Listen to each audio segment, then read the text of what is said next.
Hatzlacha, Bezrat Hashem, dans tous les domaines, et Peri Beten, Bezrat Hashem, Zera Shel Kayama pour Michal Frecha Bat Moli Jimol, Bezrat Hashem, et ainsi que la Tzlacha du Ham Israël.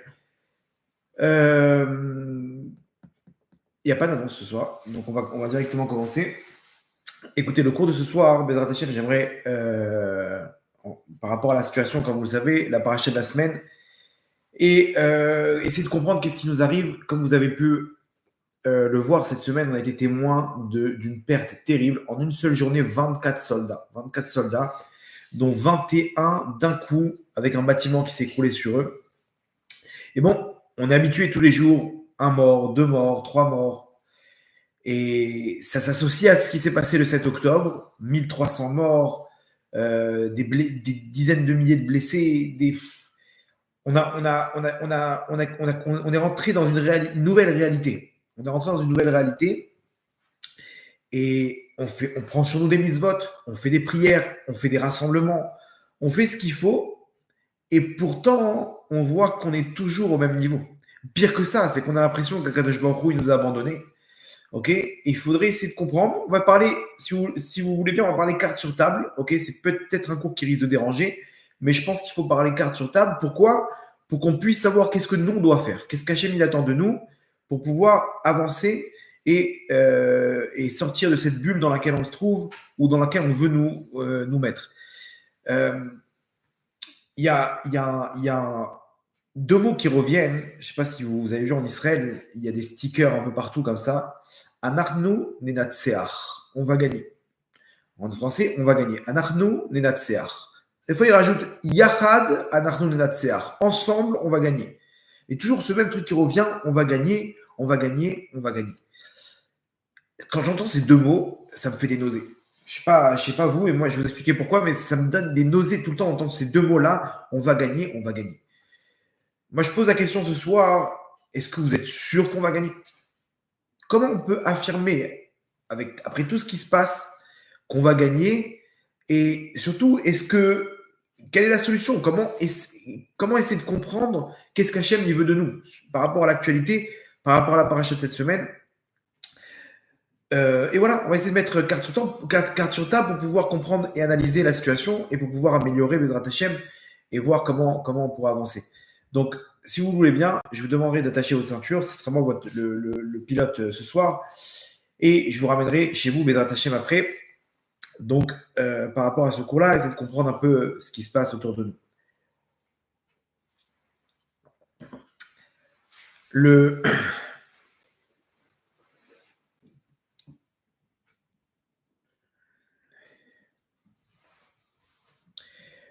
On entendait comme ça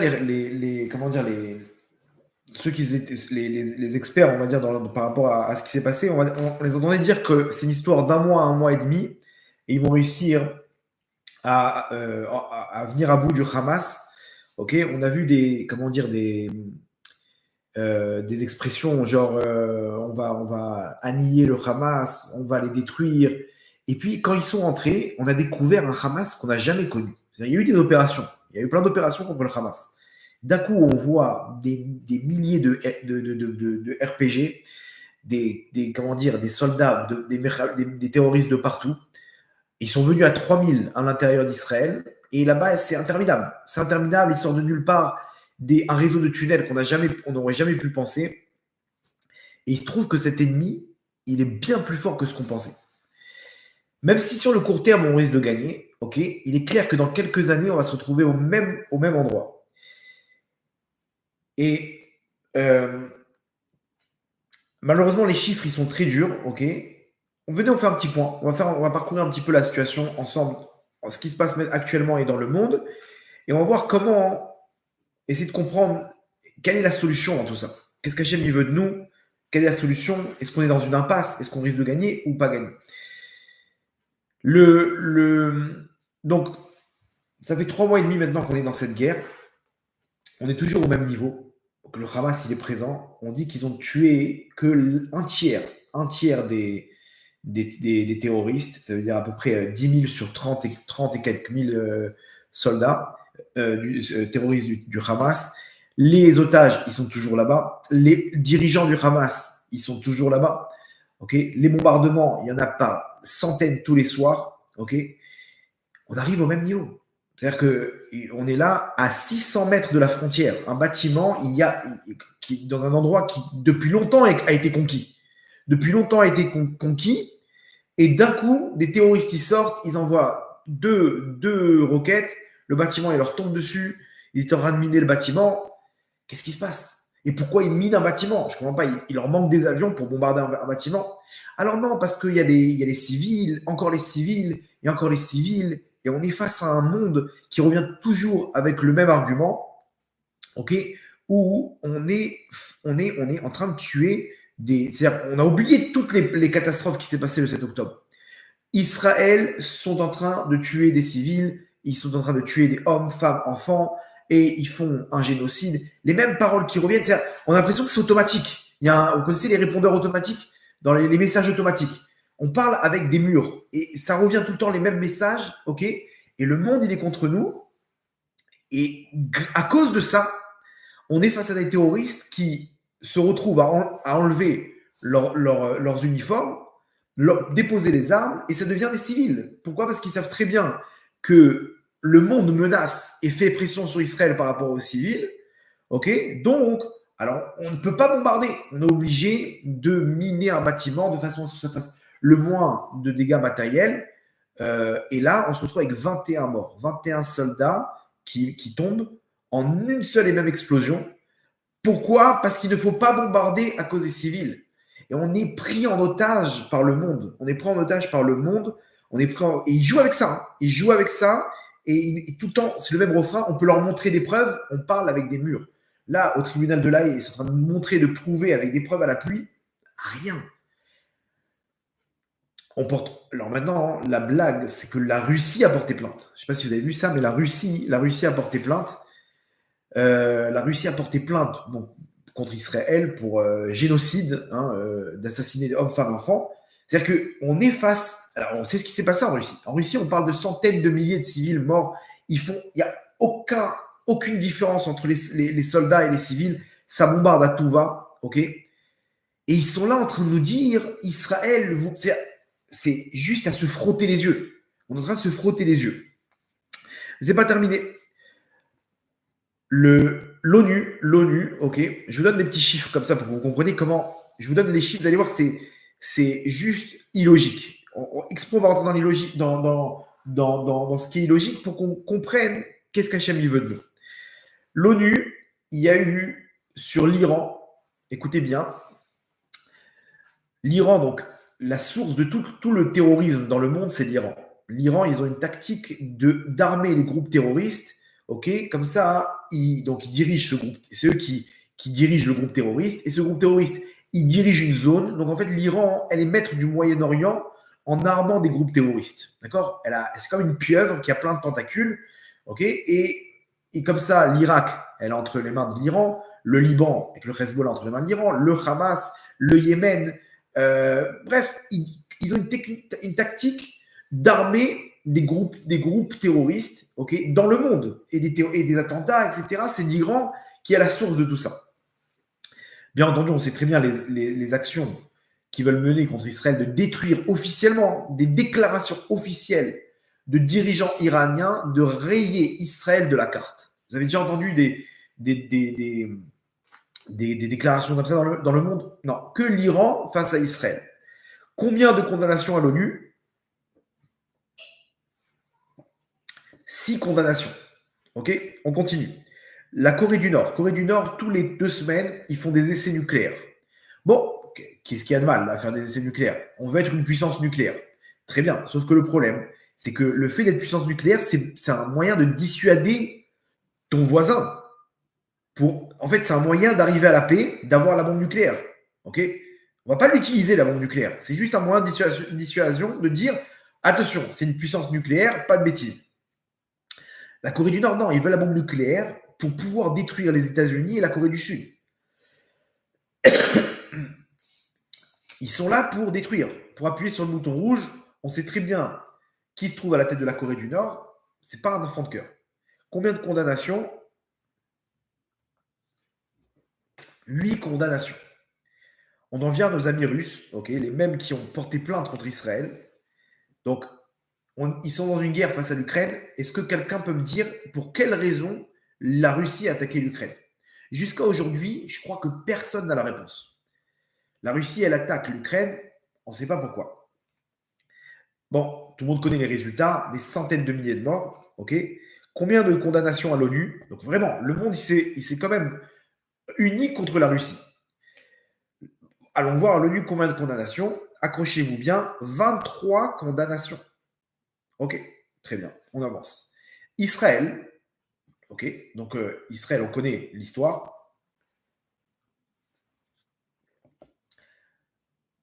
Combien de condamnations?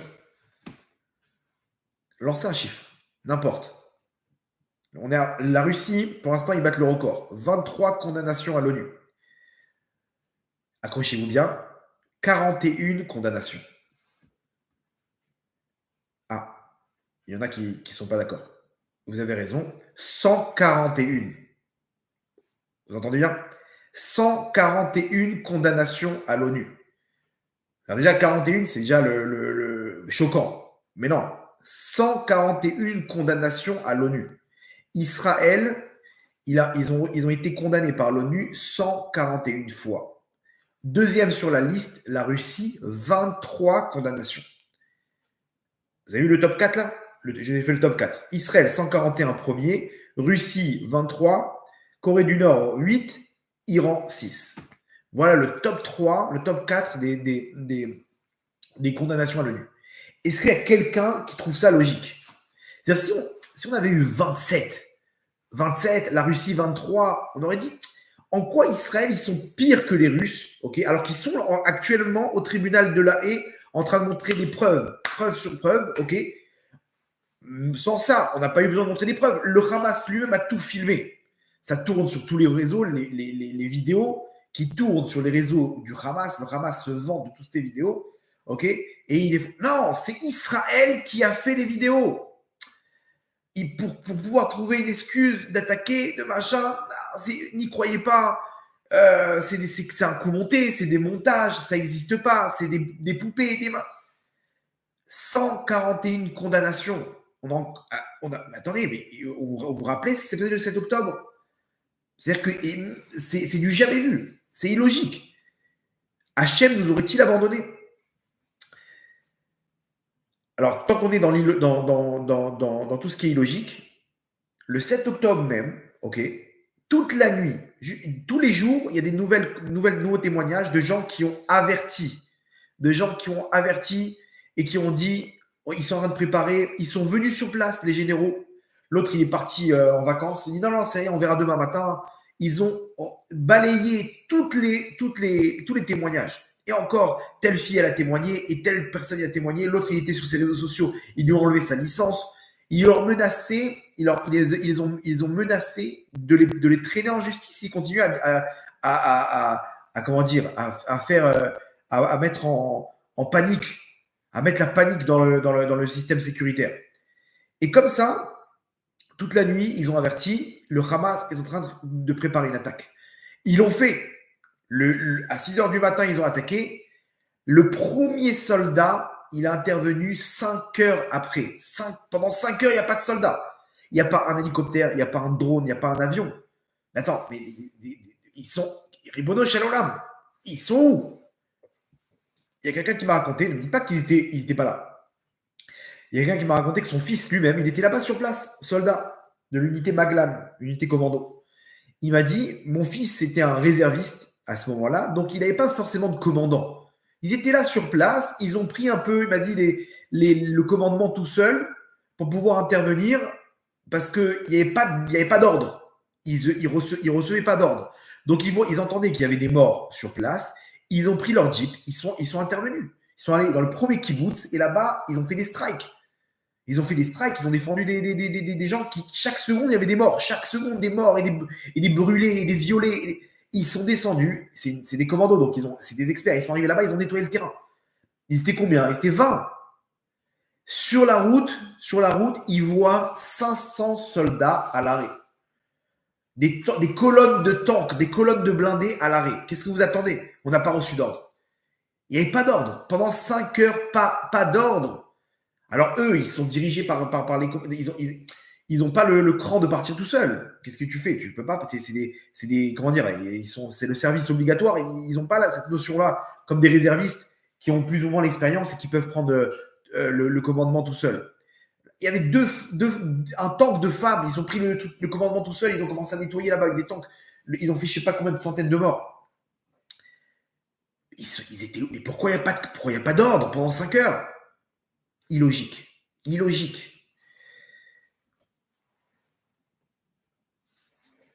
Par contre, le Hamas, une réussite totale sur toute la ligne, même sur des idées. Le mec, il est en parapente. Il est en parapente. Ça veut dire que, je sais pas, t'as le temps de viser. Ils se baladent en parapente. Je sais pas s'ils ne sont pas venus en bicyclette, les mecs. Ils sont pas venus en trottinette, en chaise roulante. Même en chaise roulante, ils auraient pu arriver. Ouvert, tout était tranquille avec son bulldozer. Il détruit la barrière la plus sophistiquée au monde. La barrière la plus sophistiquée au monde. Imparable. Un papillon, il touche la barrière, il est électrocuté. Détente, ils sont là, ils rentrent, ils sortent, les allers-retours. Ils avaient des grenades qui jetaient. Ils ont mis un produit chimique qui fait que tout celui qui était dans la pièce, même s'il ne mourait pas par la grenade, il mourrait asphyxié. D'où ils ont eu ces idées? Comment ils ont eu toute cette réussite? Ils rentrent dans des bases, ils ont quel toupet? Comment on leur a pas... Là, on se rend compte que jusqu'à maintenant, on vit par un miracle. On s'habitue au miracle. Et bon, Hachem, où il est Hachem. On continue.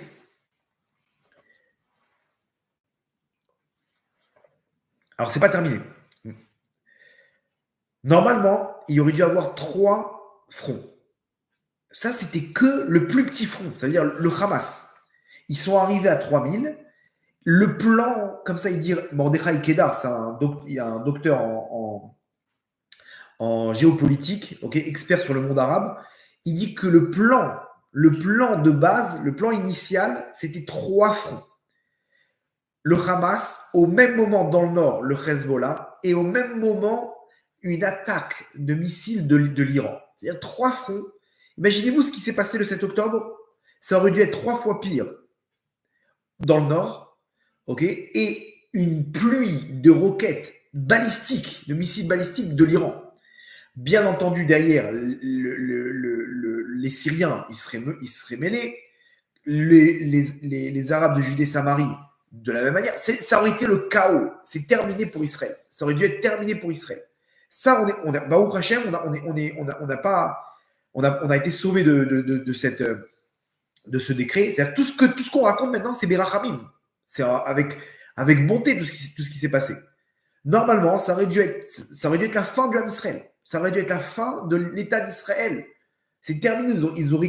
On serait retrouvé avec un régime, un nouveau régime. Ça y est, les Israéliens redeviennent esclaves, mais cette fois-ci d'un nouveau régime. C'est la conquête totale. Baruch Hashem, on a évité ça. Maintenant, dans les chiffres, on est à 1300 morts.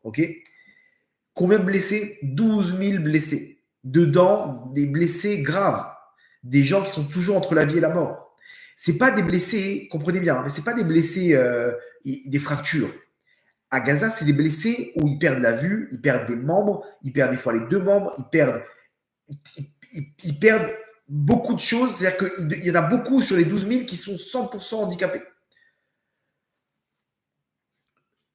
Plus de 1500 témoignages de viols. Il y a eu plus de 1500 viols le jour du 7 octobre. Vous savez ce que c'est 1500?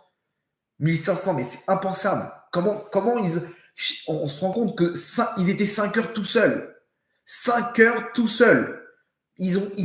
Chaque seconde qui passait, c'est terrible. Comment il n'y a pas un soldat dans l'histoire? Comment il n'y a pas un hélicoptère qui vient au moins les stresser?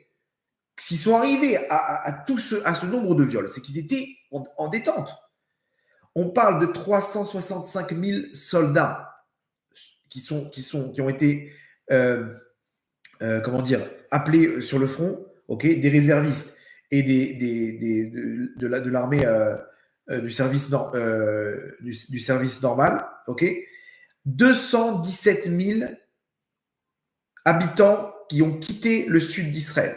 217 000. Vous entendez? C'est-à-dire qu'il y a 217 000 aujourd'hui qui vivent dans des chambres d'hôtel. Vous savez ce que c'est une chambre d'hôtel?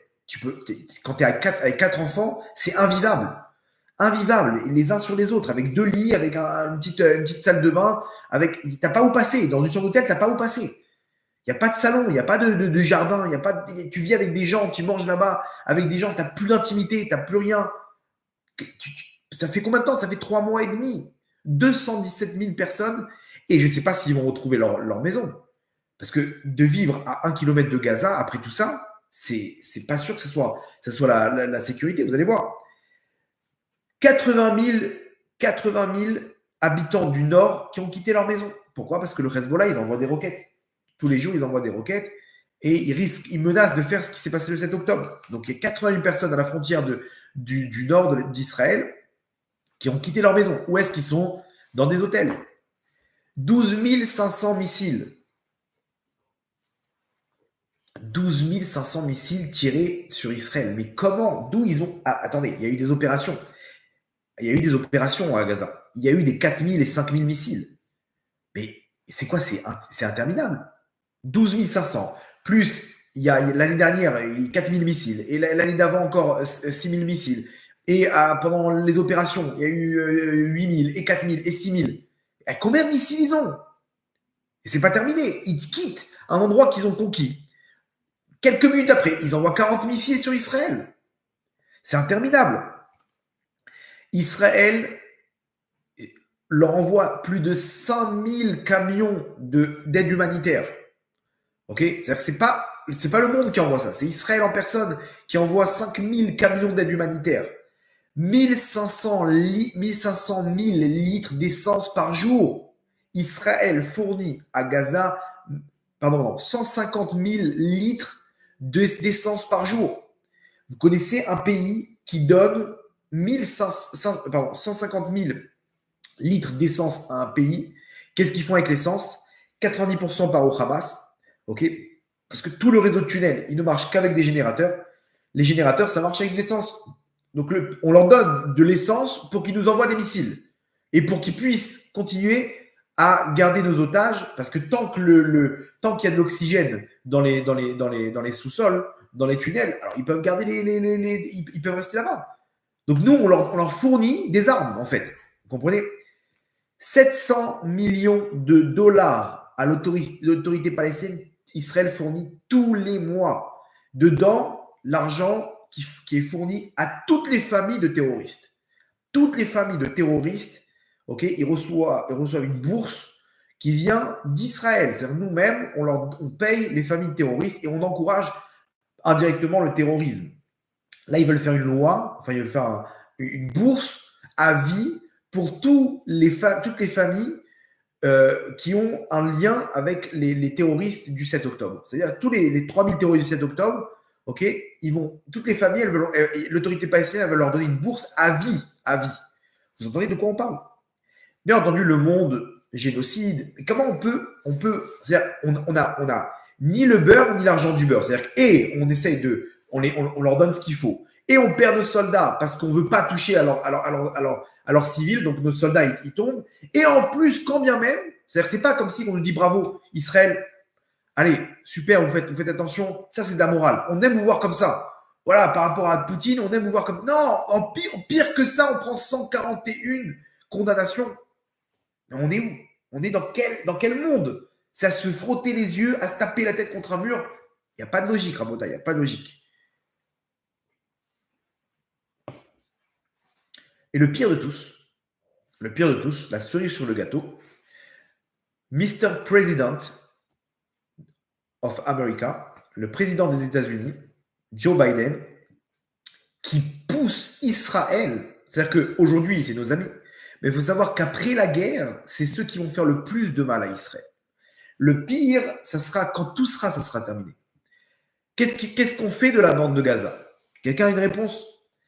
Alors, si on les laisse dans 10 ans, on va se retrouver avec un 7 octobre 2033. OK? C'est exactement pareil. Les enfants d'aujourd'hui, ils sont les futurs terroristes de demain. Alors comment? Quoi, je veux remettre mes habitants face à une menace Ils ont compris comment ça marche maintenant. Ils ont compris comment ça marche. Qu'est-ce qu'on fait? La solution, elle est simple. Il faut mettre sur place des soldats. Et ça, Biden, il en est hors de question. Il a déjà annoncé à Netanyahou. Attention, si vous prenez la moindre parcelle sur la bande de Gaza, ça, il en est hors de question. C'est-à-dire, lui, il est pro-palestinien dans la mesure où il faut un État palestinien. Donc maintenant, ne vous servez pas de cette guerre pour prendre 1 mètre carré de la bande de Gaza. Alors qu'est-ce qu'on fait? Alors tout ça pour rien. 12 000 blessés là qui ont perdu leurs membres pour rien. 1300 morts pour rien. Imaginez-vous combien de familles, il y a 1300 morts, mais combien de familles ont perdu leurs proches?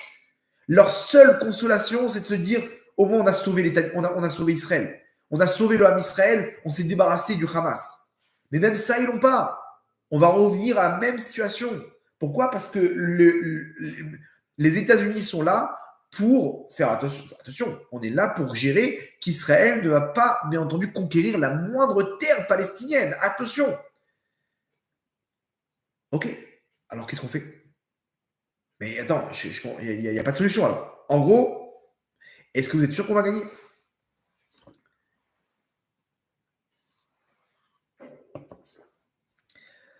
Qu'est-ce qui se passe? Vous avez vu la situation? On est face à une impasse. Est-ce qu'on prie? On prie. Est-ce qu'on prend sur une démise vote? On prend sur une démise vote. Je vous mets tout carte sur table. D'accord? Je vous mets tout carte sur table. Comme ça, ensemble, on essaie de comprendre. C'est illogique, c'est clair. Mais peut-être que Hachem, il nous montre que c'est illogique pour pas qu'on fasse dépendre ça de quoi que ce soit. De dire, non, mais c'est à cause de ça. Et si on avait fait... Non, Hachem te dit, oubliez les scénarios. Si vous commencez à chercher le pourquoi du comment, vous allez vous taper la tête contre les murs. Il n'y a pas de logique. Il n'y a pas de solution. On est face à une impasse. Il n'y a pas de solution. Qu'est-ce qu'on fait? Alors, on prie, on l'a prié. Ok, on a fait des rassemblements. On a fait des Téhilim, des 700 livres de Téhilim. On a fait ce que tu veux. Pourquoi Hachem, il n'est pas là? Qu'est-ce qui nous manque, Rabotaï? Qu'est-ce qui nous manque? La réponse, vous allez voir comme c'est fin, hein, mais la réponse, elle est dans le livre Shoftim. Excusez-moi, je suis encore un peu malade. J'ai un peu de mal à me concentrer, mais j'espère que ça va aller, Bezrat Hashem. Dans le livre Shoftim, on nous parle de la guerre entre la tribu de Binyamin et les tribus d'Israël. Alors, je vous explique de quoi il s'agit. Il y a ce qu'on appelle l'épisode de Pilegesh Bagiva. C'est quoi cet épisode de Pilegesh Bagiva? C'est une femme qui était une concubine de quelqu'un, okay, qui s'est retrouvée, je ne rentre pas dans les détails, mais elle s'est disputée avec son mari. Okay, et donc à l'époque, ils avaient plusieurs femmes. Il y avait la vraie femme et il y avait une concubine ou une deuxième femme ou troisième femme. Et ils se sont disputés, il l'a renvoyé dehors. Et là-bas, il y a un groupe de délinquants qui sont venus et qui ont joué avec elle, qui l'ont frappée, qui ont fait qui ont abusé d'elle, etc. Et le matin, elle a tapé elle s'est retrouvée devant la porte de son mari. Son mari ouvre la porte, il la voit entre la vie et la mort, et elle est morte. Il a montré aux tribus. Il leur a dit, c'est ça ce qui se passe en Israël. On peut accepter un acte aussi terrible que ça, de faire ce qu'ils ont fait. Effectivement, ils ont analysé ce qui s'est passé. Ils ont demandé à la tribu de Binyamin de leur livrer ces délinquants. Pourquoi? Peine de mort. Ça ne doit pas exister en Israël. Dans le peuple juif, ça ne doit pas exister ce qui s'est passé. Ils ont demandé qu'on leur livre les délinquants qui ont fait cet acte. Alors là, je vous dis, maintenant, la tribu de Binyamin, elle a refusé. Elle a dit non, ils restent avec nous. Très bien. Vous ne voulez pas les amener? C'est la guerre. Les tribus d'Israël, elles se réunissent en guerre contre la tribu de Binyamin. Alors attendez, je vais rentrer dans les mots, vous allez voir. Alors, tribu de Binyamin, ils réunissent, écoutez bien, 26 000 soldats. OK? 26 000 soldats, plus encore 700, 700 jeunes, etc. Bref, ils sont à peu près 27 000. OK? Ve'ish Israël, itpakdu levad de Binyamin, arba meot elef ish. Israël, ils réunissent en tout 400 000 soldats. Et ils leur disent, vous nous livrez tout de suite les délinquants, sinon on rentre en guerre contre vous. Donc, on se retrouve à une guerre interne entre Israël, au sein du Ham Israël, entre la tribu de Binyamin et les 11 autres tribus d'Israël, qui sont au nombre de 400 000 contre 27 000. Regardez la suite.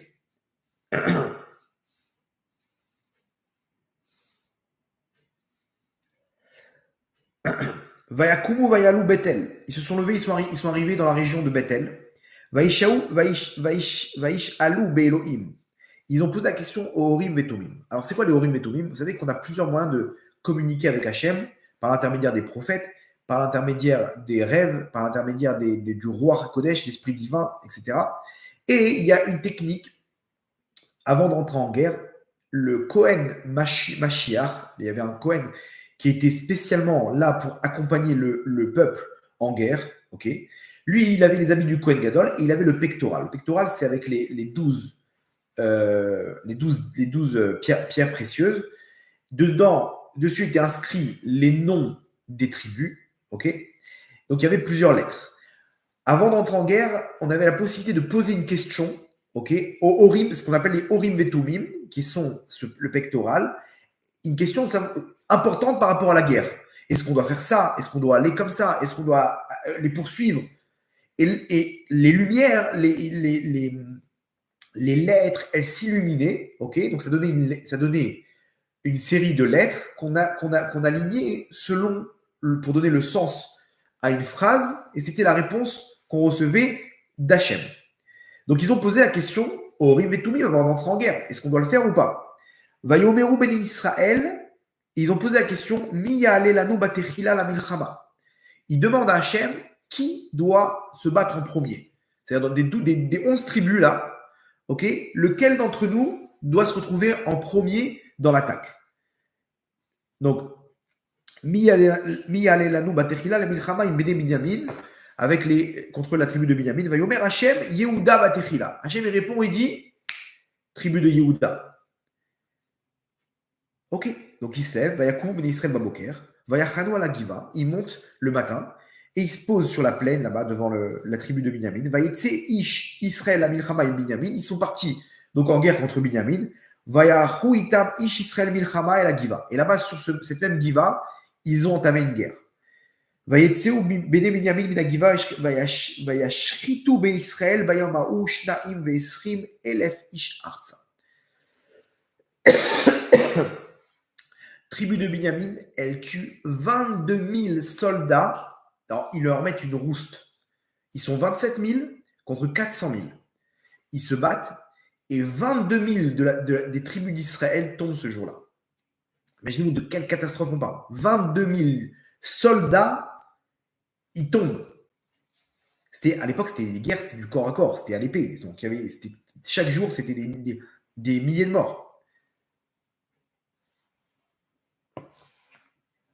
Attendez, ils ont posé la question ou pas? Ils ont dit quoi? Ils ont dit Hachem, qui monte en premier là? Hachem, il leur dit Yehuda. C'est quoi? Hachem, il est d'accord ou pas? Hachem, il est d'accord. Il leur dit qu'Yehuda, il doit monter. Et ils prennent une rouste. Pourquoi? Hachem, il aurait dû nous dire quoi? N'allez pas en guerre. Non, Hachem, il leur dit Yehuda, vas-y. Yehuda, ils y vont en premier. Enfin, avec tout l'Israël, et ils prennent 22 000 morts. Vayalou ben Israël, vaïfkou lifne Hachem. Adaïrev. Ils sont rentrés, les bénis Israël de la guerre, et ils ont pleuré à Hachem jusqu'à la nuit. Ça veut dire qu'ils ont commencé à faire un rassemblement de prières à Hachem, de slichot, et ils crient à Hachem, Amen. Ils ont prié, ils ont sonné le chauffard. Ce que vous voulez, ils ont fait tchouva. Vaïchalou Hachem les morts, a aussi flaguéché la milchama, imbede Binyamin, achi. Est-ce qu'on continue à se battre avec eux? Vayomer Hachem, alou elav, montez vers eux, montez vers la tribu de Binyamin. Donc Hachem, il leur donne l'autorisation. Écoutez bien la suite. Vaïkrivou Béné Israël Béné Binyamin Bayom Hasheni. Le deuxième jour, ils se sont rapprochés d'eux. Vaïtse Binyamin Likratam Minagiva Bayom Hasheni. Ils sont sortis vers eux aussi de la tribu de Binyamin. Vayashritu Bibni Israël Od Shmonat Asa Elef Ish Artsa. Et ils ont tué encore 18 000 soldats ce jour-là. Kol Ele Shmofé Cherev. Donc tout cela, c'est des combattants, des guerriers d'épée. Entre parenthèses, pourquoi il y a eu ce décret de guerre avec tous ces morts? Parce qu'ils ne sont pas révoltés contre l'idole de Micha, okay, que là-bas, il y avait à Dan, dans la tribu de Dan, il y avait l'histoire de l'idole de Micha, c'est un autre problème. Les Bnei Israël, ils ont laissé faire. Ils savaient qu'il y avait un temple là-bas d'Avodazara, d'idole, et ils ont laissé faire Israël, les Bnei Israël. Donc, Hachem, il les a attrapés sur cette guerre. Okay, donc, c'était pas au hasard qu'Hachem les a laissés. Il devait y avoir tous ces morts-là. Ça aurait dû se passer par une épidémie. Comme ils sont entrés en guerre, ça s'est passé par une guerre. Okay, pardon. Alors, attendez.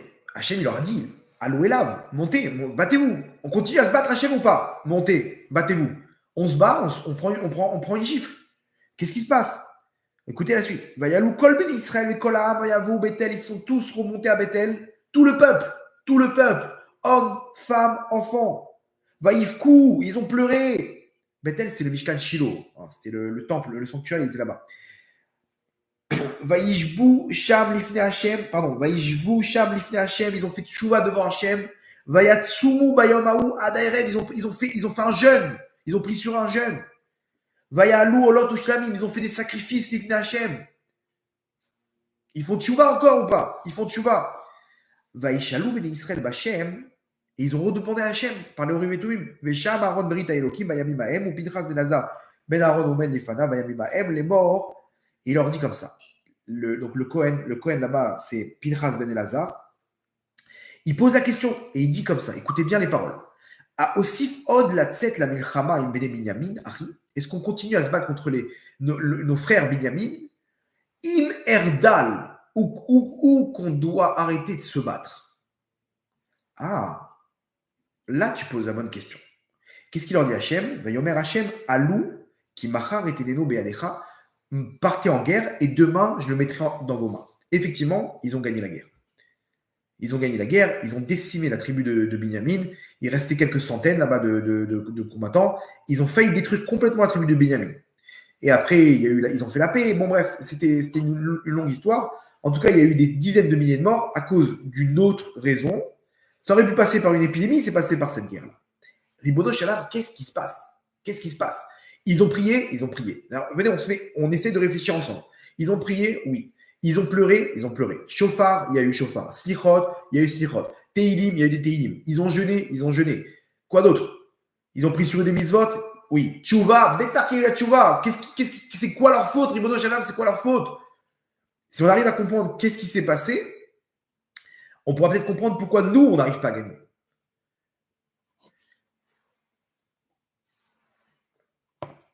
Maintenant, venons, on analyse avec un peu plus en profondeur les paroles de comment ils ont posé la question. La Gemara dans Yoma, Aïn Dalet, je crois, Aïn Dalet, 74, elle ramène donc cet épisode et elle nous dévoile l'erreur. L'erreur, elle est comme ça. Vayomeru Bene Israël, donc la première fois qu'ils ont posé la question, Mi Ya'alelanu Batechila la Milchama. Ils sont venus dire à Hachem, lequel d'entre nous va monter en premier contre Binyamin? Qu'est-ce que ça implique? Tu es en train de dire à Hachem, bon, on va les défoncer. Ok, ça c'est une évidence. Mais juste, on veut savoir, on aime bien faire les choses propres. Selon toi, qui doit être celui qui doit mettre le coup en premier? Hachem, il leur dit Yehuda. Entre parenthèses, Hachem, il leur dit, mais qui vous dit que vous allez gagner? Et effectivement, ils prennent une tannée. C'est-à-dire que dans leur question, la question, elle n'est pas. La question qu'ils auraient dû poser, c'est Hachem, est-ce qu'on doit rentrer en guerre contre eux? C'est-à-dire que 400 000 contre 26, 400 000 contre 26, 27 000, on va dire. 400 000 contre 27 000. Qui gagne? 400 000, c'est évident. Si ce n'est pas une question, ça, c'est évident qu'on va les terrasser. La question, c'est juste l'ordre. Qui doit commencer à les terrasser? Vous comprenez le problème? Hachem, il écoute ça et dit, ah, vous allez gagner?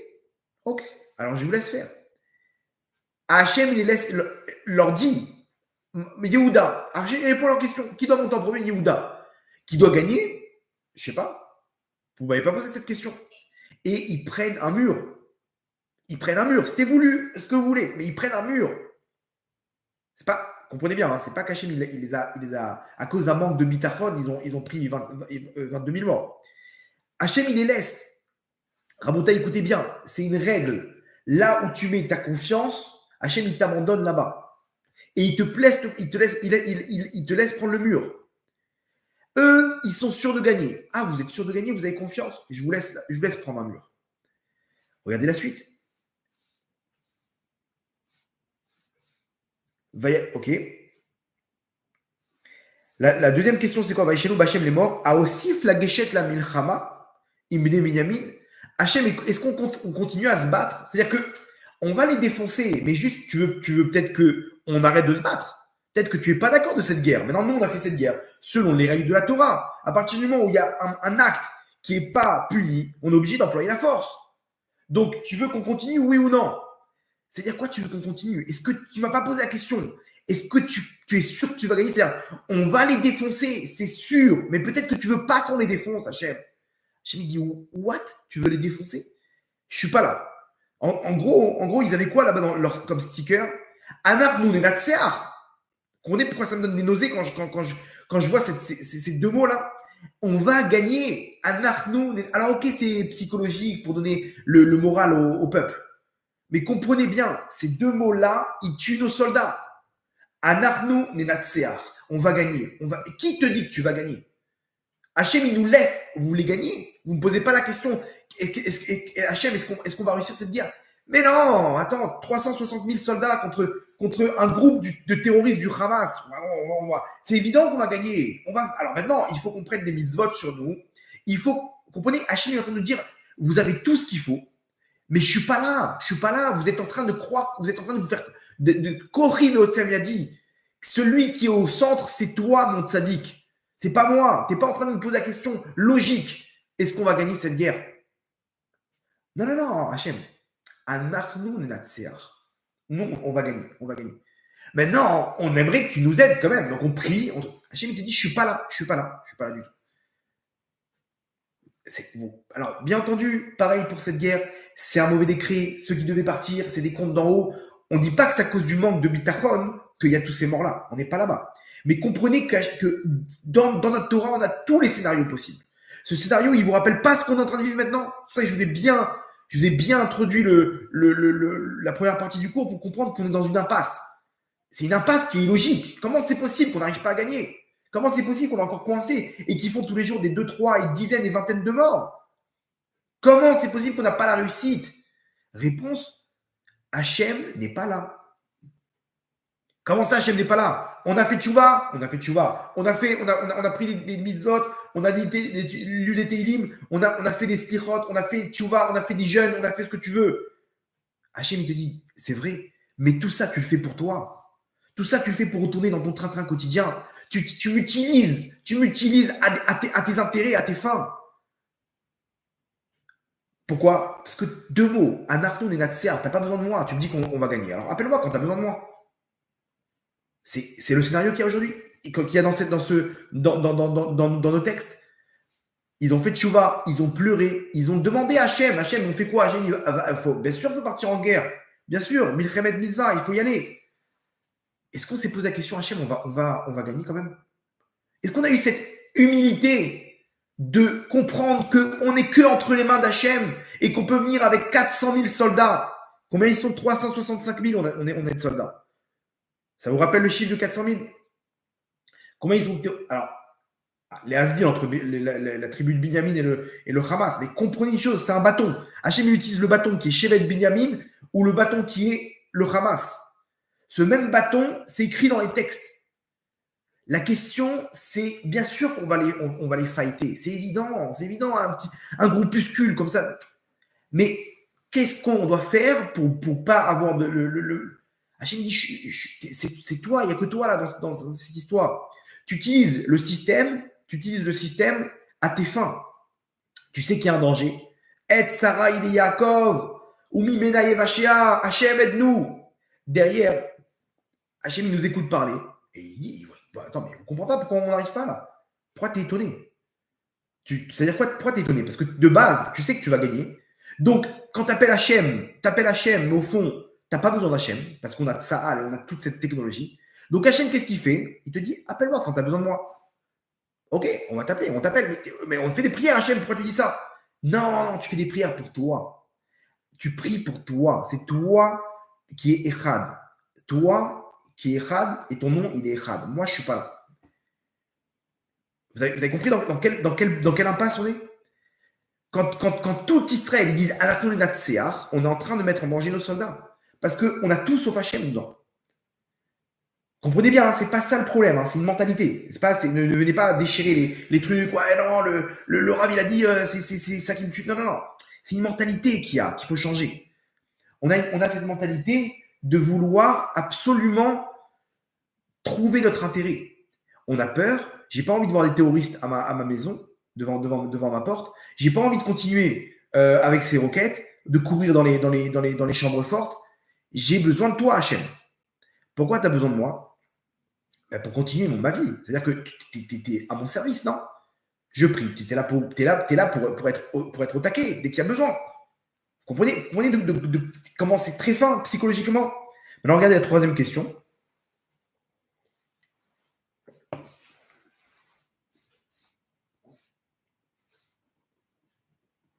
Donc voilà, Vayalou kol beni Israël, hein? Ok, ou Pinchas ben Lazar ben Aaron omed lefanav, Bayami maem les morts. Et il pose la question. Aosif od la tset la milchama, est-ce qu'on continue à se battre, Binyamin Achi, avec nos frères Binyamin? Et là, c'est deux mots. Im erdal, où on arrête de se battre. Pourquoi? Parce que on va peut-être perdre.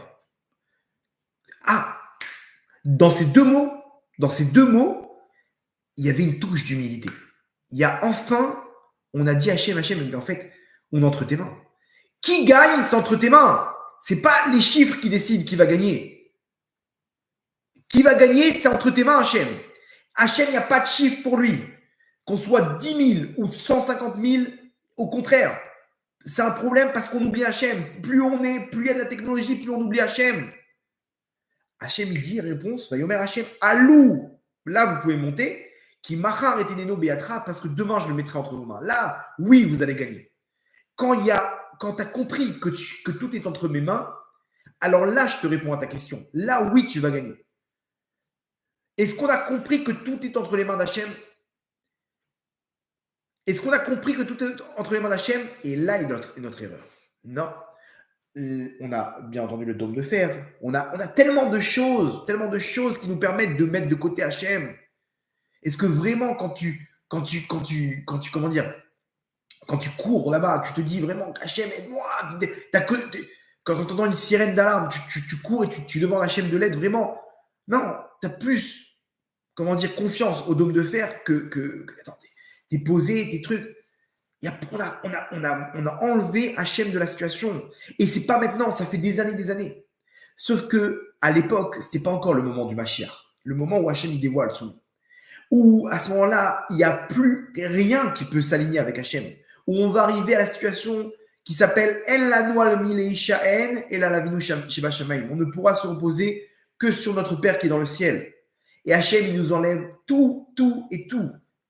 Toutes les données sur lesquelles on s'est reposé. Pas d'armée, le monde ne pourra pas t'aider. Les États-Unis, c'est un leurre, tu crois qu'ils t'aident. Ils vont te faire le plus de dégâts possible parce qu'ils vont t'empêcher de te protéger demain après cette guerre. Des ennemis invincibles avec une motivation infinie. Attends, mais je comprends pas. On ne peut pas avoir un ennemi classique, quoi. Un classique, quoi. Tu lui mets KO et c'est bon. Non, parce que si tu lui mets KO, tu vas continuer à donner de la vitalité à ton manque de bitachon. La Géoula, c'est Hachem et que Hachem. Il n'y a rien d'autre que ça. Comprenez bien, on est dans une phase où tout ce qu'on doit faire, c'est avec Hachem. Personne ne peut t'aider au monde à part Hachem. Comprenez bien, il n'y a rien au monde qui peut m'aider à part Hachem.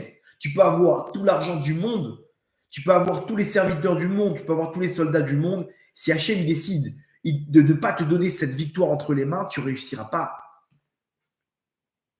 Quand est-ce qu'Hachem il va nous dire, Vayomer Hachem, Alou kimacha eteneno beyadecha. Demain, je le mettrai entre tes mains. Comprenez une chose, que cette victoire ne dépendra que quand Hachem aura décrété que cette ennemi soit entre nos mains.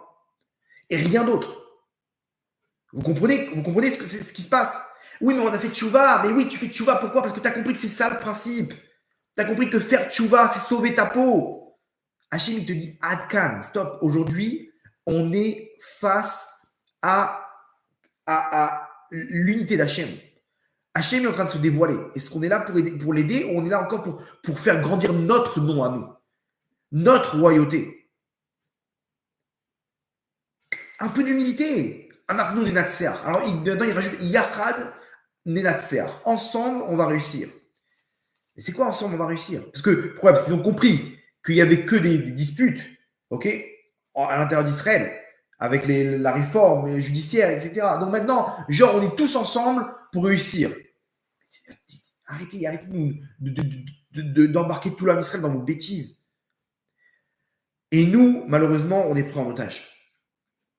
Qu'est-ce qu'on doit faire maintenant? Qu'est-ce qu'on doit faire? Alors bien sûr, continue de faire tchouva, tout ça, mais elle est où la clé? Où est-ce qu'Hachem veut nous mener? Rabotai, ce soir, c'est Toubishvat. Toubishvat, il y a un message ultra puissant. Le message, le but de Toubishvat, c'est pas de se réunir autour d'un plateau de fruits, d'amandes, de cacahuètes et de faire des brachot. C'est pas ça, et de kiffer on n'est pas là-bas. Toubishvat, selon les secrets de la Torah, ça représente le travail d'un homme sur terre. Un homme sur terre, il est là pour récupérer des étincelles. On est là pour faire ce qu'on appelle des birourim. Birourim, c'est-à-dire il y a le bien et le mal, les forces du bien et les forces du mal, qui sont à l'image d'un fruit. Le fruit est la clipa, l'écorce. Donc dans une noix, une noix, on a à l'intérieur la noix et l'écorce, okay, qu'il faut casser avant d'atteindre le fruit. Maintenant, on a plusieurs types de fruits. Ok? On a plusieurs types de fruits. On a des fruits, remarquez bien, alors, les tzadikim, c'est le but qu'on doit arriver, c'est le fruit où il n'y a rien, ni à l'extérieur, ni à l'intérieur. Comme du raisin. Bon, certains cas où il n'y a pas de pépins, tu prends un raisin, tu le manges, c'est un fruit qui est tout de suite consommable. Ouais, très bien. Il y a des fruits qui ont une écorce externe, qui ont une peau, comme une orange par exemple. Tu es obligé d'enlever la peau pour arriver à l'orange. Comme une noix de coco, comme, je sais pas, on va dire... bon, vous avez compris le principe, ok? Et il y a des fruits qui ont un noyau à l'intérieur. C'est-à-dire que ce qui n'est pas mangeable, la clipa, elle est à l'intérieur. Comme un abricot, comme une pêche, ok? Comme, je sais pas, une date, d'accord? Ils ont à l'intérieur quelque chose qu'on ne peut pas manger. On a 3 types de fruits. On a aussi qui ont les deux, qui ont et une peau extérieure et un noyau à l'intérieur. Comme quoi? L'avocat, d'accord? On a plusieurs types donc de fruits. Ça représente, selon les secrets de la Torah, exactement le type de travail qu'on doit fournir dans ce monde-là pour récupérer le fruit qui sont les étincelles de notre neshama, les étincelles spirituelles. Pour ça, il y a des clipotes. Il y a certaines clipotes qui sont très épaisses, qu'on nous-mêmes, on alimente avec nos fautes, et c'est des noix de coco. Aujourd'hui, c'est des noix de coco, il faut taper avec des marteaux. Et il y en a, c'est très fin. Ok, tu peux éplucher ça tranquillement, comme une petite clémentine, et c'est où.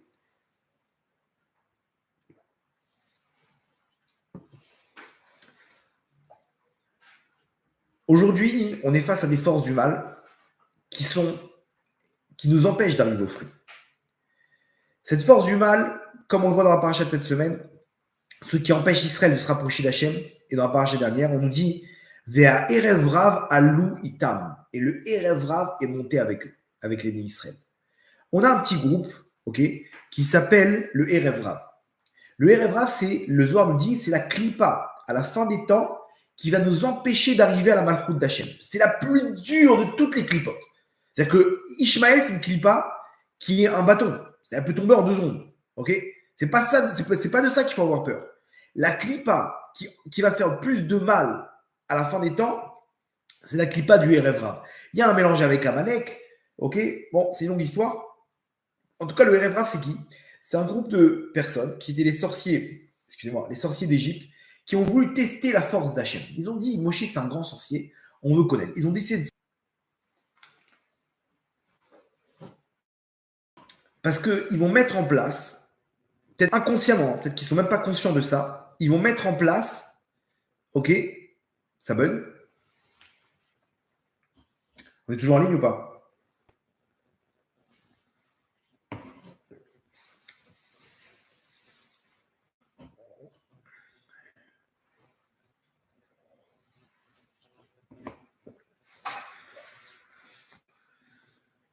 Ok, super. Ouais, super. Donc, ok, si ça bug un peu, c'est peut-être le rêve rare. Bref, on est peut-être inconsciemment, ils ne savent pas, mais ils ont mis en place tout un système qui va nous empêcher d'arriver à la d'Hachem. Aujourd'hui, en Israël, ok, on est face à un petit groupe de personnes, mais tout petit groupe qui dirigent. C'est eux qui vont imposer, qui vont donner le ton. C'est eux qui détiennent les médias. J'avais expliqué dans un cours que c'est ce qu'on appelle le Da'at, mais dans les forces du mal, qui empêche le Da'at des forces du bien, qui est le Mashiach, de se révéler. Ils détiennent les médias, la Cour suprême, okay, c'est tout l'extrême gauche, tous les grands postes, c'est eux qui détiennent le chef du Mossad, le chef du Shabak, tous les responsables, tous les héros de l'armée. Et eux-mêmes, c'est eux qui décident qui va les remplacer. Donc, il y a toujours un réseau entre eux où ils se donnent, entre guillemets, des forces pour qu'ils puissent toujours régner, okay, au sein de la société israélienne. Bizarrement, ils sont contre la Torah et contre Israël. C'est-à-dire qu'on est dans un pays aujourd'hui où c'est incroyable, mais quand il y a des soldats qui rentrent dans une mosquée et qui prennent là dans le Moazine là-bas, ils font le schéma Israël, ils sont renvoyés de l'armée. Attends, 2 secondes. Il faut comprendre une chose. Qu'est-ce qu'ils ont fait de mal? Ils sont venus imposer une victoire aussi morale, ok, on leur montre, parce qu'il faut comprendre que pour le Hamas, c'est une guerre de religion. C'est avant tout une guerre de religion. On va récupérer Al-Aqsa. Donc, quand tu fais le schéma Israël, ça a une même valeur que quand tu leur détruis un dirigeant du Hamas. Ça leur fait autant de mal. Ça fait partie de la guerre, malheureusement. Ça leur met un coup moral aux terroristes du Hamas qui va t'aider à gagner la guerre. Non, on n'a pas le droit de toucher à quoi. Eux, ils ont violé nos sœurs. Ils ont tué des bébés, décapité des enfants, et brûlé tout. Non, on ne touche pas à ces valeurs. D'accord, mais de là, il loue le patriotisme. Il loue le patriotisme. Depuis quand, soldats, on n'est pas là pour les défendre. On est là pour défendre des terroristes. Ils ont renvoyé ces soldats de l'armée. C'est-à-dire ces soldats de l'armée, ils ont eu le malheur de faire Israël là-bas dans la mosquée. Vous vous rendez compte de quoi on parle? Quand on a des situations où les tefilines, à Tel Aviv, ils prennent les tefilines que les rabbins ils postent, ils les jettent par terre. À Kippour, ils ont fait descendre les mechitsot qui séparaient les hommes et les femmes. Pas de Kippour ici, mais attends, mais je comprends pas. Il y a la liberté d'expression religieuse en non, pas pour attention, pour les musulmans. J'aimerais tellement voir comment ils vont arriver là-bas quand ils sont en train de s'installer dans la rue, en train de faire leur prière. Ils vont venir leur faire ce qu'ils ont fait à Kippour à ceux qui ont prié dans la rue. Ils ont pris dans la rue une place. Ils avaient besoin de faire un minyan dans la rue. Ils se sont fait massacrer par l'extrême gauche. Et comment on voit les médias qui sont là en train de placer tous les objets, ils sont en train de déplacer toute l'attention sur les otages. Et on voit les familles des otages qui disent non, on va arrêter la guerre, on veut retrouver nos familles, nos enfants. Genre, Attends, ils nous détournent du vrai problème. Le vrai problème, c'est quoi? Le vrai problème, c'est eux qui l'ont apporté. C'est eux qui ont fait ces manifestations pendant des mois et des mois, qui ont imposé la division au sein du Ham Israël. Et que c'était un des arguments qui a poussé le Hamas à attaquer. Ils ont dit, on a vu qu'ils ne s'entendent pas. On va attaquer, on a vu qu'ils parlaient de déserter. Non, bizarrement, qui a parlé de déserter? Tous les généraux d'extrême gauche qui ont dit que si on doit faire un choix entre la Cour suprême et le gouvernement, on choisira la Cour suprême, dont chef du Mossad, chef du Shabak. Ces deux-là, ok, c'est eux qui sont responsables du manque d'information qui a causé ce qui s'est passé le 7 octobre. Bizarrement, il n'y avait pas de commandement là-bas. On dirait qu'ils ont, ils ont laissé passer. Je sais pas ce que vous en pensez. Hein. On dirait qu'ils ont laissé passer, ok, parce que c'est intéressant qu'il se passe une catastrophe pour que le monde puisse dire, voilà, c'est ce gouvernement qui a laissé le Hamas. Je sais pas, hein, on essaie d'analyser ensemble. Alors que faut comprendre que Ehud Barak disait, on a utilisé la diplomatie, on est descendu dans la rue. Demain, il faudra utiliser les armes. Imaginez-vous, pour tirer sur nos frères. Voilà ce qu'il prononce dans ses discours. Voilà ce qu'il prononce. Si le chef du Shabbat, du Shin Bet, il dit si on doit utiliser les armes contre nos frères, on n'hésitera pas à le faire. Le chef du Mossad dit j'espère qu'on va demander à choisir entre la Cour suprême et le gouvernement, parce que mon choix il sera pour la Cour suprême. C'est-à-dire qu'en gros, on nous dit ils veulent faire tomber la droite, parce que cette droite elle représente et la Torah et Eretz Israël, et ils veulent faire tomber la Cour suprême, et donc ils vont installer un État religieux.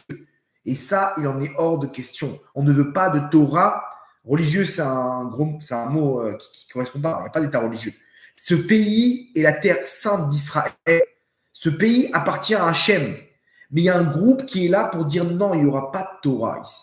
Il n'y aura pas. Cette terre-là, elle appartient à qui bon nous semble être bon. C'est-à-dire que si on doit la rendre aux Palestiniens, on la rendra aux Palestiniens. Si on la garder, on la gardera. Et comme ça, les accords d'Oslo, et jusqu'à aujourd'hui, on est en train de souffrir de ce rêve grave. Et ils sont là avec la marloquette. Comme nous dit le Zohar, il y a 5 types de rêves graves. Les marloquotes, ceux qui font les disputes.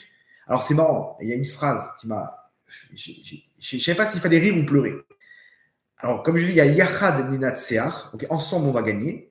Maintenant, il y a une nouvelle phrase, c'est Yachad Napil et Amem Shala. Ensemble, on va faire tomber le gouvernement. Imaginez-vous, je ne trouve même pas les mots pour décrire la débilité de la phrase. Ensemble, on va faire tomber le gouvernement. C'est-à-dire, quand tu dis ensemble, on va faire tomber le gouvernement, automatiquement, tu veux parler d'une division. Parce que ce gouvernement, il a été choisi par la majorité du peuple. Donc, quand tu dis regardez comment ils utilisent les mots qui touchent le peuple, qui sont l'unité, pour continuer de faire leur. Regardez comment on est manipulé. Et bien entendu, Korivot Samiadi, c'est eux on est otages de leur comment dire, leur gava, gava c'est pas les honneurs, l'orgueil. On est prisonnier par leur orgueil. On va les détruire, on va les trucs, et on va les. Arrêtez avec cette phrase, on va gagner. Idou Hachem, dans tout ça, il n'y en a pas un qui s'est levé, qui a dit Bezrat Hachem. Non, on ne peut pas dire ça. On est assourd de parler d'Hachem dans ce pays. Assourd de parler de Baruch Hachem. Mais pourquoi assourd? On est pris en otage. Regardez comment on est pris en otage. Hachem, il veut qu'on se réveille, que le réveil vienne d'en bas, qu'on dise qu'on ne veut plus de ça. Et c'est ce qui va se passer après la guerre. Après la guerre, alors, c'est sûr qu'Hachem, il n'a pas abandonné son peuple. Mais qui Hachem, il a abandonné? Hachem, aujourd'hui, il a abandonné le rêve rave. Hachem, il a abandonné aujourd'hui toute la réussite qu'il a donnée à ce groupe qui jusqu'à aujourd'hui, ils avaient des forces, jusqu'à la venue du Mashiach. Quand le Mashiach, il se dévoile, ils n'ont plus de force. Ils ne peuvent plus gagner. Vous comprenez qu'on est entre les mains, à cause d'eux, on est en train de perdre. À cause d'eux, on est en train de perdre parce qu'on est pris en otage par... Et nous-mêmes, on rentre dans le jeu. On est là, ensemble, il faut truc, et on va gagner. Il ne va rien gagner du tout. Nous-mêmes, on doit dire, Hachem, il n'y a que toi. Et ça, déjà, dans notre vie de tous les jours, il faut le rentrer à Hachem. Hachem, il n'y a que toi qui peux m'aider. Il n'y a rien d'autre. J'ai rien d'autre au monde que toi. C'est toi qui me donnes ma parnassa. C'est toi qui me donnes le shalom bayit. C'est toi qui me donnes des enfants. C'est toi qui me donnes l'éducation des enfants, que mes enfants ils aient dans le droit chemin. On est tout le temps en train de faire des choses. Ilou Hachem, Ilou Hachem. Ilou Hachem. Quand des fois, on est là avec ma femme, on discutait et on se dit, est-ce qu'on va laisser les enfants aller là-bas, etc. Et on discute comme si Hachem il n'est pas là. Et d'un coup, on s'arrête, on se dit, attends 2 secondes. Ces enfants-là, c'est pas les nôtres. On est 3. Il y a ma femme et moi et Hachem. Ça veut dire que moi, si j'ai pas de les solutions, je suis pas tout seul. D'abord, avant tout, c'est Hachem qui a amené cette Neshama. C'est Hachem qui va m'aider à m'occuper de cette Neshama. C'est Hachem qui va le marier. C'est lui qui va trouver l'argent pour tout, qui va lui trouver une kala, qui va trouver tout ça. Quand je pose des questions, je suis en train de chercher toutes les solutions, je suis en train de mettre Hachem de côté.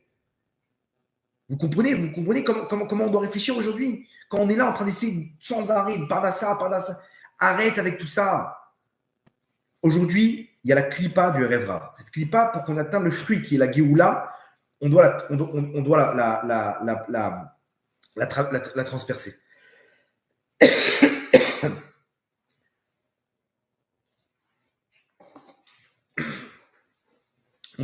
Ça, c'est la klipa du Revra. Maintenant, malheureusement, on a aussi cette klipa en nous. C'est-à-dire qu'on nous, on a le fruit, mais on a des pépins. Il y en a qui ont des noyaux. On a cette même klipa du Revra en nous.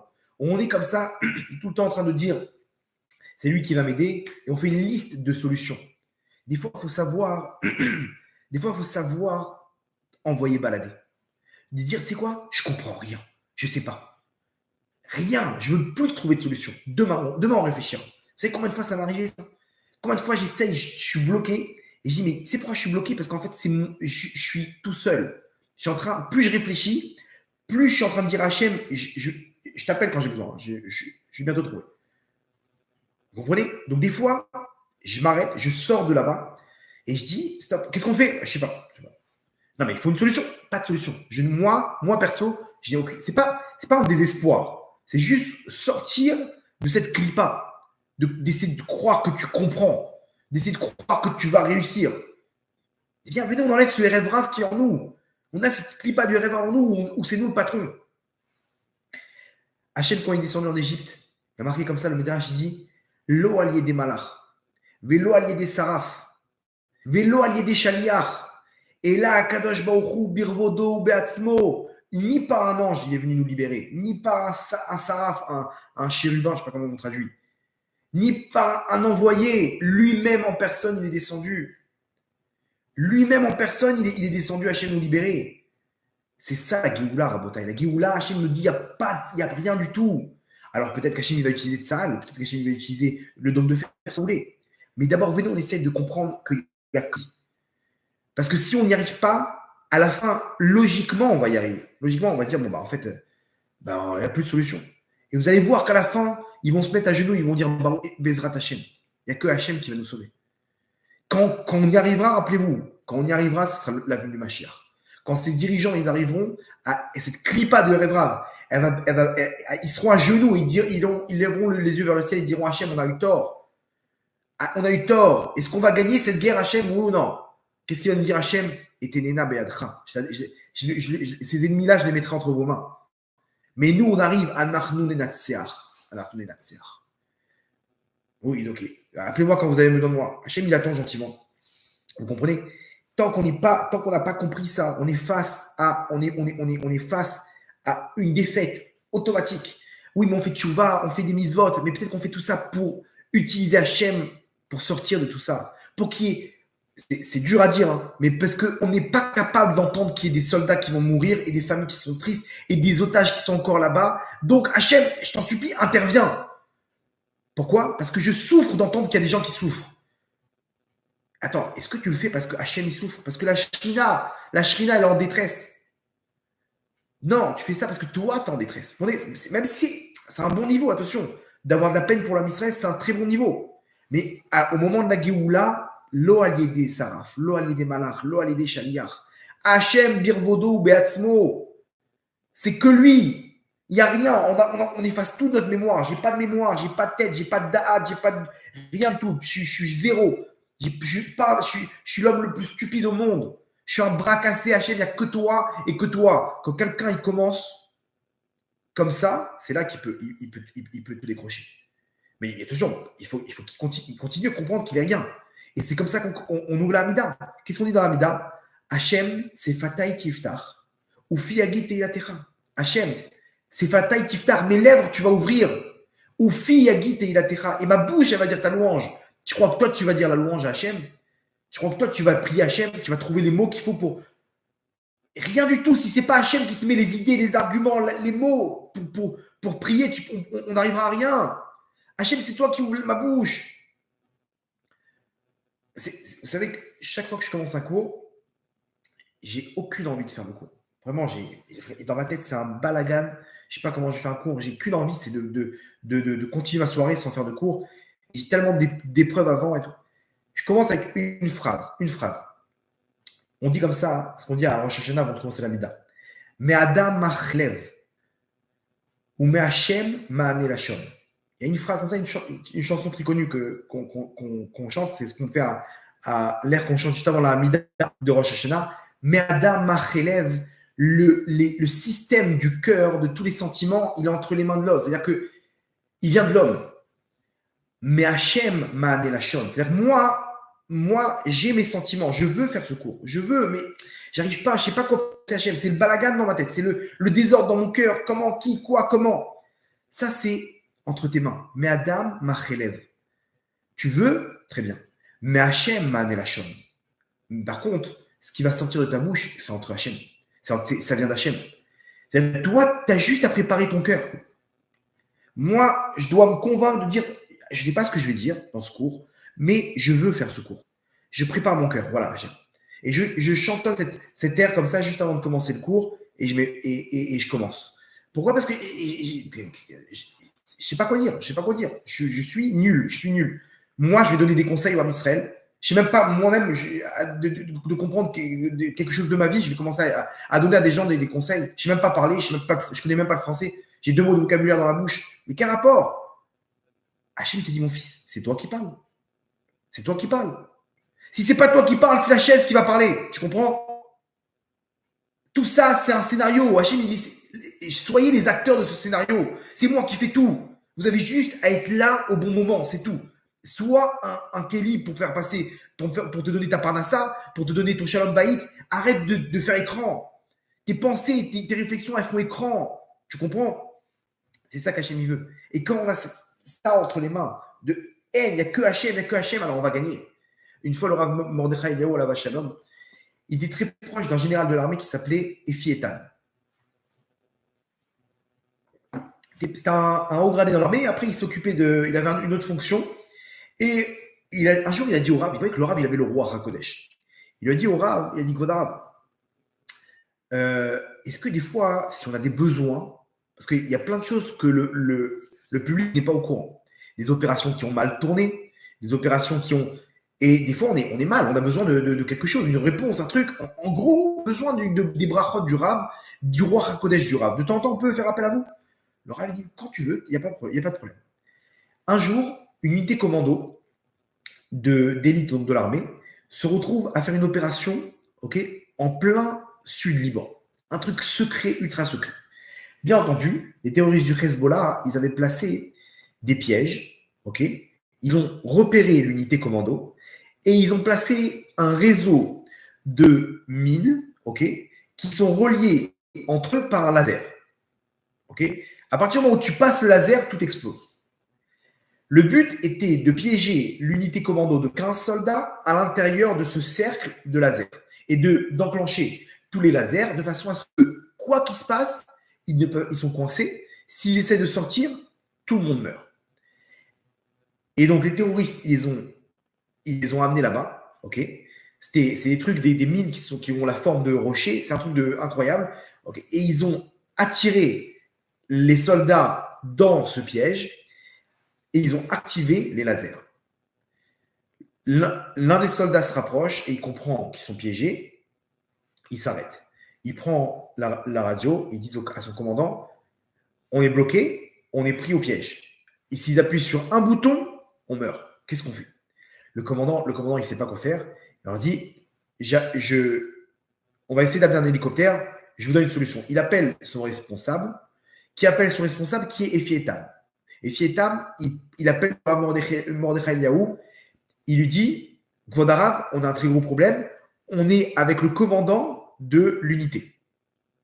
Qu'est-ce qu'on fait? Ils sont coincés. S'ils bougent d'un millimètre, tout explose. Et s'ils appuient sur le bouton, le Hezbollah, tout explose. Qu'est-ce qu'on fait? Le Rav Mordechai Eliaou, il a dit, laissez-moi 3 secondes. Il ferme les yeux, il se concentre.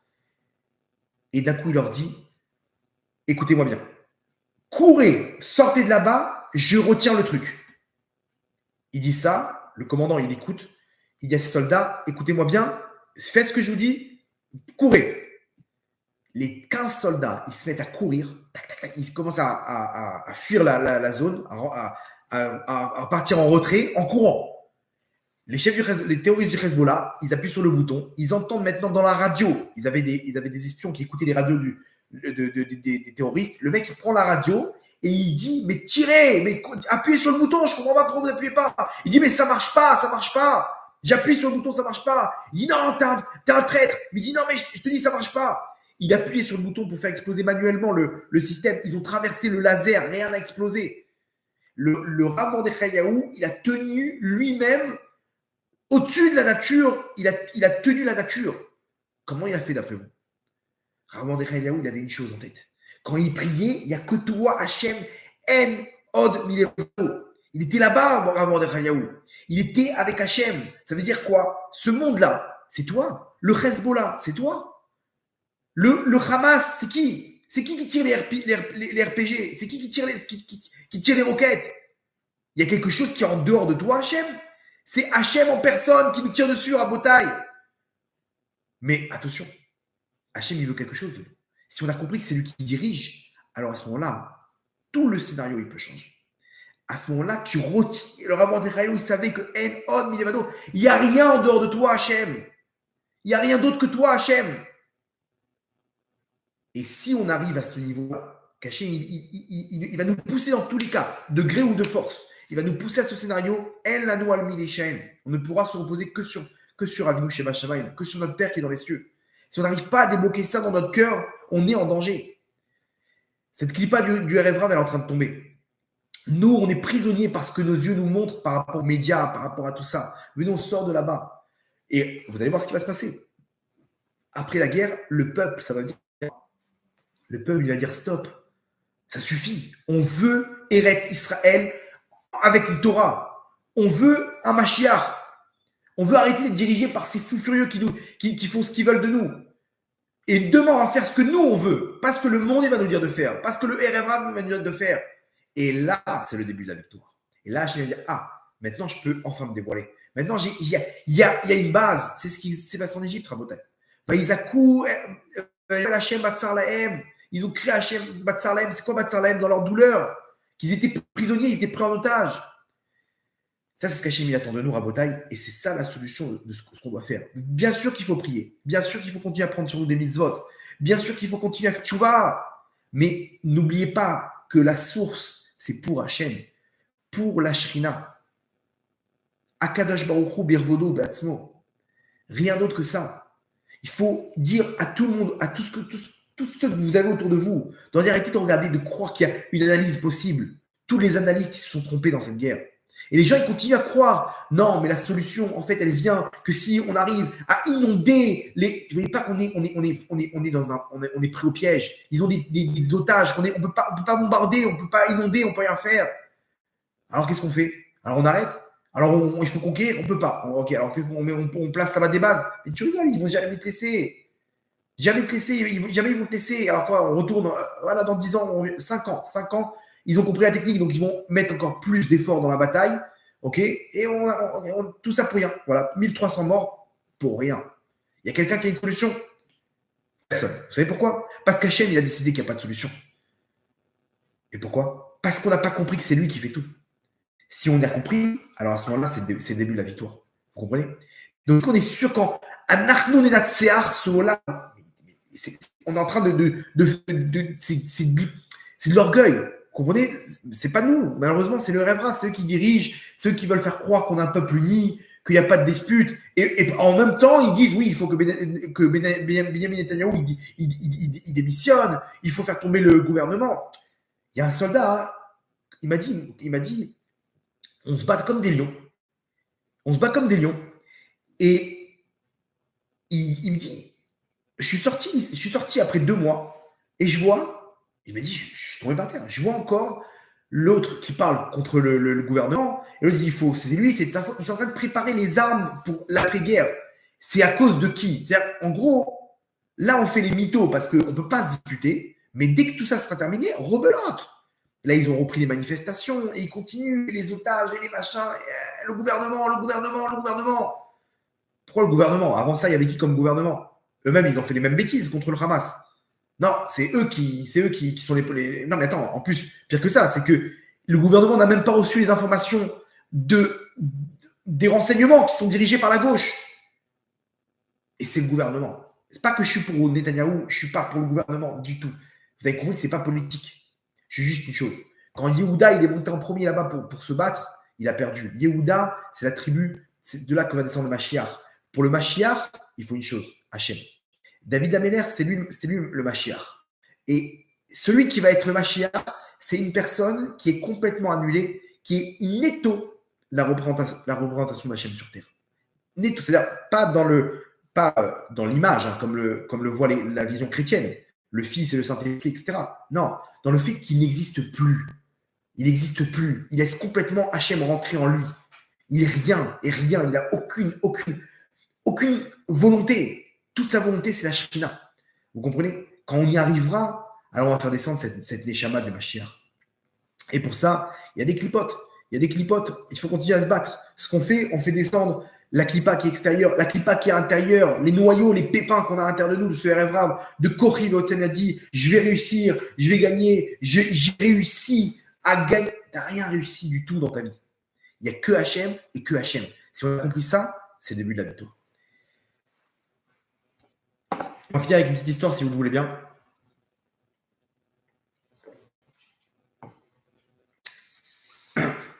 On m'a ramené une histoire et j'avais des frissons dans le dos.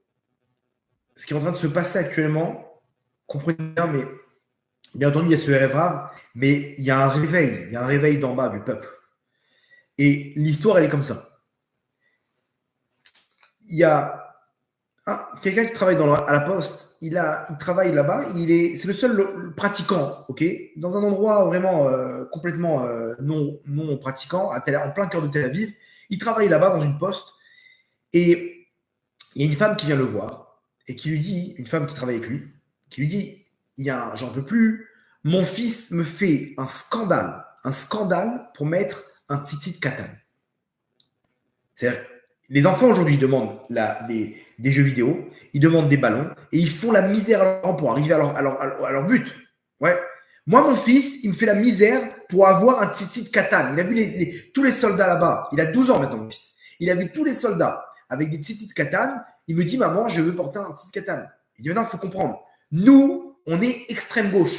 C'est-à-dire, pour nous, on l'a mis dans une école où là-bas, on ne veut pas de Torah. On ne veut pas de Torah. J'ai rien contre les religieux. J'accepte tout le monde. Mais nous, ces trucs de fils qui pendent là et des morceaux de tissu sur la tête, on ne comprend rien. C'est pas pour nous. D'accord? Donc, qu'est-ce que je fais maintenant? Écoute, il dit, qu'est-ce que tu t'en fiches? C'est quoi? C'est un habit. Il va mourir. Il veut. C'est une forme de patriotisme. Il commence à la jouer un petit peu à l'envers. Donne-lui, qu'est-ce que tu as à perdre? Oui, mais après, il va me demander la kippa. Moi, alors là, pas du tout. Là encore, il peut mettre ça sur ses habits. Mais la kippa, il va me faire la honte dans le quartier. Non, ok. Bref, il dit, écoute, quel est le problème? Le titit, c'est tout. Il veut le titit. Donne-lui le titit. Ok, bon, alors tu peux m'en procurer un. J'en peux plus. Voilà, on va lui faire son cadeau. Il veut comme cadeau d'anniversaire un titit. Ouais, bien sûr. Il lui ramène 5 titits katan. Il dit, voilà, 12 ans. Ok. Elle revient la semaine d'après. Tu ne devineras jamais. Il a sorti les tzitzit maintenant. Ok, et alors? Et bien maintenant, toute sa classe, il a lancé la mode, le petit. Toute sa classe, ils veulent les tzitzit katan. Il dit, c'est pas vrai. Il dit, toute sa classe, ils sont tous le site Catan, ils ont tous acheté le site Catan. Dans l'école, ils sont en train de se tirer les cheveux. Il faut comprendre que dans les écoles, dans les manuels d'école aujourd'hui, Israël, c'est un des seuls pays qui continue avec la théorie de Darwin. On est obligé de tenir cette théorie de Darwin, que l'homme descend du singe, parce que si tu ne dis pas que l'homme descend du singe, automatiquement, ils vont se diriger par Bereshit, par Elohim. Et ça, il en est hors de question. Vous comprenez, il y a une mentalité du Erev Rav où il ne faut pas parler de Torah. C'est un truc de fou. Tu ne peux pas faire le schéma Israël. Baruch Hashem, tu te dis, ça ne doit pas sortir de ta bouche. Tous les petits, ils ont mis le site. 2 semaines après, elle revient, elle dit, tu sais qu'il va le virer, mon fils, de l'école. Quoi? Mais comment ça se fait? Parce que maintenant, c'est la mode dans toute l'école. Ils sont tous avec des sites dehors. Une école d'extrême gauche.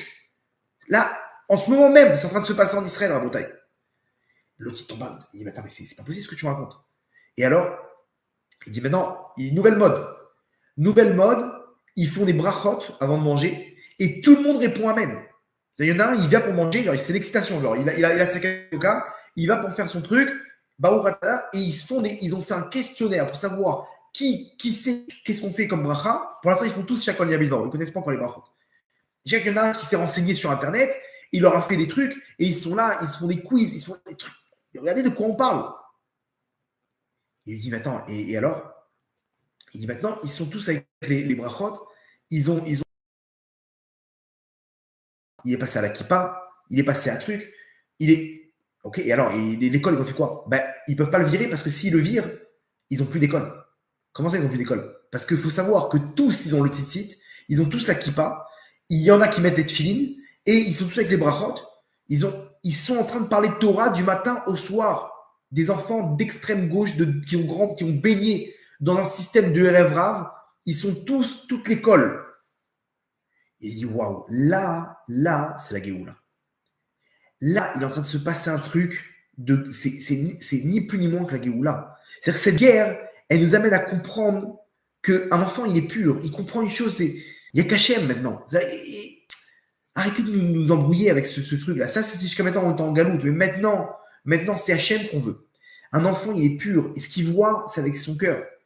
Et ces enfants-là, ils sont en train de se réveiller parce que Hachem est en train de donner cette lumière de la Géoula. Ou cette lumière de la Géoula, c'est Vaya, Hachem les Melech à Kol Haaretz. Hachem il est Melech, il va être roi. Et si on s'interpose, alors on tombe, malheureusement, on est en danger. Et eux, ils se laissent guider parce que c'est ce que leur cœur ressent. Et combien on m'a dit des femmes qui ont pris sur elle la tsniout, pas parce qu'elles ont peur des terroristes, mais parce qu'elles ont compris que En On Milevado. Et ces enfants, ils ont pris les tzitzit parce qu'ils ont compris que En On Milevado. Ça, c'est la clipa qui tombe. Alors oui, Hachem, il a abandonné, mais il n'a pas abandonné son peuple. Il a abandonné le Erev Rav. Et le chef du Erev Rav, Aaron Barak, là-bas, celui qui a monté toute la Cour suprême, il est en train de se faire humilier par la Cour internationale de la haie. Il est en train de se faire humilier parce que Hachem est en train de lui montrer, regarde ce que tu fais toi-même. Tu es face à des juges qui sont subjectifs, c'est des juges qui sont du Liban. Il y a un juge du Liban là-bas. Tu crois qu'il va plaider en ta faveur? Mais réfléchis. Ah, parce que c'est peut-être ce que tu fais toi-même quand il y a des juges d'extrême gauche. Vous comprenez comment? Là, ils ont dit à Bibi, mais pourquoi tu le mets là-bas? Non, c'est un génie, Netanyahou, de l'avoir mis là-bas, parce qu'il prend exactement ce qu'il nous fait ici sur place, avec sa Cour suprême. Il prend les mêmes gifles. Comprenez, Rabotai, qu'Hachem est en train de faire descendre cette kippa. À nous, comment on peut aider Hachem? En faisant aussi descendre ces pépins qui y a en nous, ces noyaux qui y a en nous de rêve rave, de croire qu'on fait quelque chose dans ce monde-là. Rien du tout. On continue notre travail, Rabotai. Mais avec une chose, avec Hachem comme seul et même objectif. Ou Bervodo ou Basmo, il n'y a que lui qui peut me libérer. Il n'y a pas d'autre Géoula à part avec Hachem. Il n'y a pas de solution.